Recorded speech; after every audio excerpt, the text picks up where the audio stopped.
Hey health seekers, Shahzadi here. Welcome back to my channel Desilicious Den, Dietitian on Demand, where I share diet and wellness advice that cuts through the nutritional noise and serve up healthy, desilicious recipes so you can be on top of your game.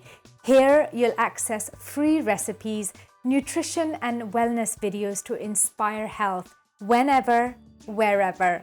So today I'm discussing another much talked about topic associated with fasting. And when we talk about fasting, of course, intermittent fasting often comes up. I'm frequently asked what intermittent fasting actually is, and questions range from why this diet trend is so popular to what sets it apart from other fad diets. You may even be wondering whether intermittent fasting is safe or effective. Now, did you know celebrities such as Jennifer Aniston are big fans of intermittent fasting? It was recently revealed that she doesn't eat breakfast and only consumes liquids like coffee and celery juice in the mornings, merging the majority of her eating into the last half of the day. Now, this is after she expressed her disapproval of traditional diets and said, "I stopped dieting when I figured out that you just have to eat regularly and properly with moderation. These fads are too much." Enough said, Jennifer. So, what makes intermittent fasting so popular, and should you opt for it? Let's walk through some important aspects first. And in this video, I'm going to talk you through what this fasting technique involves, what its protocols are, what eating principles are laid out, and then shed light on whether it's worth trying. Ready? Let's begin.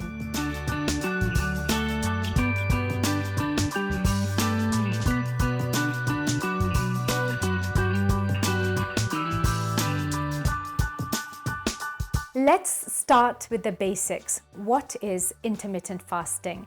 Now, the main difference between intermittent fasting and other fad diets is that intermittent fasting focuses on when to eat and less on what to eat. It also involves abstaining from food and drinks for a designated time period.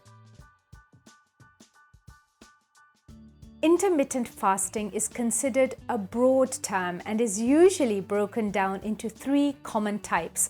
All these patterns involve some variation of alternating periods of fasting and eating. So the known protocols are alternate day fasting, whole day fasting, and time restricted feeding. I'll briefly take you through what each of these fasting methods entail.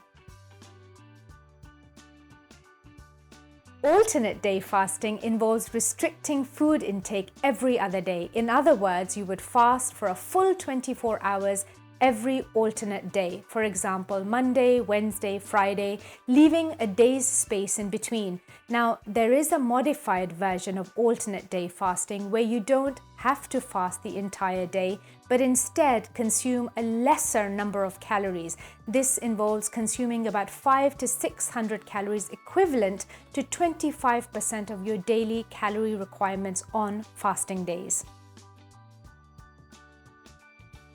Whole day fasting is the most popular one of the lot and usually involves fasting for 24 hours on 2 non-consecutive days of the week, say Monday and Thursday. It is also known as the 5-2 diet, and in this diet you are free to consume food and beverages as you normally would for the remaining 5 days of the week. You can see this approach to intermittent fasting is more flexible as it allows you to choose days according to your individual preference. And lastly, there's time-restricted feeding. It has a designated feeding time, usually less than 12 hours each day. For example, the 16-8 protocol is applied here. This means that if you choose to fast for 16 hours in one day, there is an 8-hour window left open for consuming food and beverages.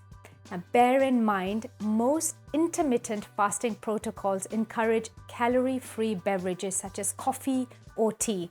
In fact, if intermittent fasting is something you do practice, Make sure to drink plenty of water before or during fasting. This is to help prevent dehydration. Intermittent fasting gained popularity because it's captivating and a less stressful alternative to conventional continuous energy restriction, also known as low-calorie diets. Now, some of you may be able to relate to the challenges attached to standard low-calorie diets, especially for weight loss. This can be unsustainable and demanding with 24/7 restrictions. After all, a successful diet is the triumph of mind over platter. This is why intermittent fasting could be a more relaxed way to reduce your total intake by offering a leeway for food and beverages. Now, of course, like most other diets, intermittent fasting also comes with its fair share of claims and isn't an exception to the rule. Some of these boast several benefits such as weight loss, increased muscle mass, better blood sugar control, decreased inflammation, higher metabolism, reduced risk of certain chronic diseases such as diabetes and cardiovascular disease, and even longer life. But here's the thing. Do these claims hold up to scientific scrutiny? To find out the answer to this question and more, don't forget to tune in next week for part 2 of intermittent fasting. I'll also provide guidance on the diet's usefulness for different areas of life that directly affect our health. Until then, I hope you find this first part helpful. Don't forget to drop your questions in the comments below. I'll be sure to reply. Take care, and I'll see you again soon.